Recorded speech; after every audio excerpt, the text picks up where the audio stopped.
بسم اللہ الرحمن الرحیم الحمد للہ والصلاة والسلام علی رسول اللہ. محترم حضرات و خواتین، دلوں کے اعمال کی اس گفتگو میں ہم لوگ سن رہے ہیں کہ میں اور آپ اپنا یقین کیسے بڑھائیں. تو سب سے پہلی چیز جو ہم نے سنا کہ میرا اور آپ کا علم جتنا بڑھے گا ہمارا یقین بڑھے گا. لیکن علم کون سا علم ہونا چاہیے؟ تو کہا کہ ہمارے خالق مالک اللہ کے بارے میں آپ کا اور میرا علم کتنا ہے، پہلے اس کو جانچنا ضروری ہے.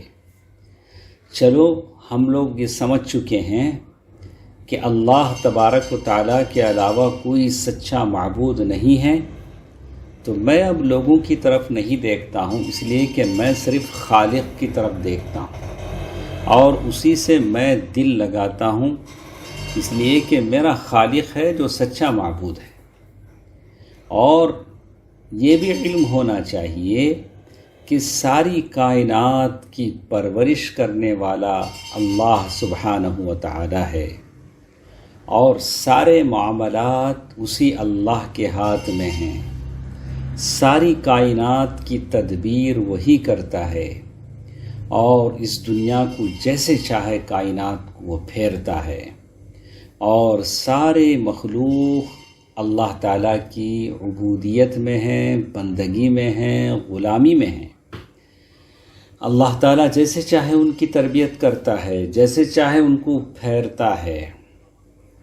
جب یہ چیز میں جان گیا، آپ جان گئے، تو رزق کے معاملے سے ہم مطمئن ہو گئے، کیونکہ جب ساری کائنات اللہ تعالیٰ کے حکم پر چلتی ہے، ساری لہم مقالید السماوات والارض، آسمان و زمین کے خزانوں کی چابیاں اللہ کے ہاتھ میں ہیں، تو مجھے اپنی روزی روٹی کو لے کر فکر مند نہیں ہونا چاہیے، آپ کو فکر مند نہیں ہونا چاہیے. وَاطْمَأَنَّ إِلَىٰ أَجَلِي، اور میں جیسے اللہ تعالیٰ نے میری روزی روٹی طے کر دی ہے، ویسے موت کا وقت بھی اللہ نے طے کر دیا ہے، وہ اپنے وقت پر آئے گی، مجھے لے جائے گی. وَاطْمَأَنَّ إِلَىٰ أَقْدَارِي، اسی طرح اللہ تعالیٰ نے ہر چیز کو طے کر دیا ہے، اور رزق کے معاملے میں یہ طے کر دیا ہے کہ رزق کتنی ملے گی، کب ملے گی، یہ ساری چیزیں اللہ تعالیٰ نے طے کر دیا ہے. موت و حیات طے کر دیا ہے، ساری چیزیں اللہ تعالیٰ کی طرف سے طے ہیں. وَإِلَىٰ عَطَائِهِ وَمَنْعِهِ، اور اللہ تبارک و تعالیٰ مجھے اور آپ کو کیا دیں گے، کیا لیں گے، یہ بھی طے ہے. تو فَلَا يَعْتَرِضْ عَلَى اللَّهِ، اللہ تبارک و تعالیٰ پر ہم اعتراض نہ کریں کہ اللہ میں ایسا ہوں، میرے بازو گھر والا ویسا ہے، میں غریب ہوں، وہ تونگر ہے. نہیں، آپ کو مجھے یہ بولنے کی اجازت نہیں ہے. فَإِذَا أَصَابَتْهُ نَعْمَاءَ شَكَرَ، جب مجھے نعمت پہنچ جاتی ہے، میں کسی نعمت کو پا لیتا ہوں تو میں شکر گزار بندہ بن جاتا ہوں. وَإِذَا أَصَابَتْهُ ضَرَّاءَ صَبَرَ، اور جب کوئی تکلیف پہنچتی ہے تو میں صبر کرتا ہوں. صبر کا بدلہ بھی جنت ہے اور شکر کا بدلہ بھی جنت ہے. تو آدمی کو اللہ تعالیٰ پر اعتراض نہیں کرنا چاہیے. موقن بوعدہ ووعیدہ، اللہ کے وعدے پر بھی اس کا یقین ہونا چاہیے، اللہ تعالیٰ کی وعید پر بھی اس کا یقین ہونا چاہیے. وعد اور وعید میں فرق ہے. وعد جنت کا وعدہ ہے، وعید جہنم کی وعید ہے، وارننگ ہے. اسی طرح دوستو عزیزو، ہم اللہ تعالیٰ کے بارے میں اور کیا کیا جانتے ہیں، اور یہ بھی جاننا چاہیے، بہت ضروری چیز ہے. اللہ تبارک و تعالیٰ کے اچھے اچھے نام، اللہ تبارک و تعالیٰ کے اچھے اچھے صفات، جس کو ہم ایٹریبیوٹس کہتے ہیں، اچھے اچھے صفات بھی ہیں، اس کو بھی آپ جاننا چاہیے. تو اللہ تبارک و تعالیٰ عظیم ہے. ہم لوگ لکھتے ہیں، پڑھتے ہیں، اور اللہ لا الہ الا هو الحی القیوم لا تأخذہ سنۃ ولا نوم، اور اللہ تعالیٰ کی صفات کو ہم پڑھتے ہیں، عظیم کا لفظ بہت بار ہم پڑھتے ہیں کہ اللہ تبارک و تعالیٰ بہت بڑا ہے، عظمت والا ہے۔ جب اس چیز کو ہم سمجھتے ہیں تو ایسا ہرگز نہیں ہونا چاہیے کہ اللہ کی مخلوق میں سے کسی کو ہم بڑا سمجھ لیں، بھلے اس کے پاس دولت ہو، آسائش ہو، آرام ہو، عہدہ ہو، لیکن میری نگاہوں میں عظیم اللہ سبحانہ و تعالی ہے، کوئی اور عظیم نہیں بن سکتا۔ جب میں نے اللہ کو جان لیا کہ اللہ عظیم ہے، اللہ العظیم ہے، تو میں کسی اور کو میں کیسے سمجھ سکتا ہوں کہ یہ بڑا آدمی ہے؟ جیسے لوگ کہتے ہیں ارے آپ بڑے آدمی ہیں، ساہوکار ہیں۔ نہیں، اللہ تعالیٰ ہے جو سب سے بڑا ہے، اللہ اکبر۔ اور اللہ تبارک و تعالیٰ ہے جو جبار ہے، قاہر ہے، قادر ہے، قوی ہے، متین ہے۔ یہ اللہ تعالیٰ کے نام ہیں۔ اللہ تعالیٰ قوی، طاقتور ہے، متین ہے۔ اور پھر یہ نہیں کہا جائے فلا یہاب المخلوقین، اتنا جاننے کے بعد میں مخلوق سے ڈروں گا نہیں، ہاں، اور میرے دل میں اللہ تعالیٰ کا خوف ہوگا جو اللہ عظیم ہے۔ اور میں یہ بھی جانتا ہوں کہ اللہ تبارک و تعالیٰ رقیب ہے۔ رقیب کیا ہے؟ اللہ تبارک و تعالیٰ نگران ہے میری زندگی پر، آپ کی زندگی پر اللہ تعالیٰ نگران ہے۔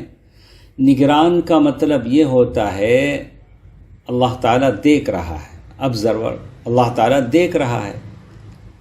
تو میں کسی حرام چیز کی طرف ہاتھ نہیں پھیلاؤں گا، حرام چیز کی طرف کوئی میرے قدم نہیں جائے گا، اس لیے کہ میرا یقین پہاڑ کی طرح مضبوط ہے کہ اللہ تعالیٰ دیکھ رہا ہے۔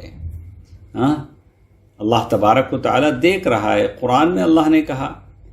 اور وَأَنَّ مَا يَخْفَى عَلَى الْمَخْلُوقِينَ لَا يَخْفَى عَلَيْهِ، بندوں سے جو چیزیں چھپ جاتی ہیں وہ اللہ سے نہیں چھپتی۔ تو میں پوری طرح اس یقین کے ساتھ ہوں کہ اللہ تعالیٰ مجھے دیکھ رہا ہے۔ اور جب بندہ جان لیتا ہے کہ اللہ تعالیٰ طاقتور ہے، عزیز ہے، تو وہ اللہ تبارک و تعالیٰ سے ڈرنے لگتا ہے، اور اس کا یقین اللہ تبارک و تعالیٰ پر بڑھ جاتا ہے۔ تو اسی لیے اللہ تبارک و تعالیٰ کے بارے میں ہم انسانوں کی صحیح معلومات ہونی چاہیے، اللہ کے ناموں کے بارے میں، اللہ تبارک و تعالیٰ کی صفات کے بارے میں۔ جب ہم جانیں گے تو اللہ تبارک و تعالیٰ کے محتاج ہو جائیں گے۔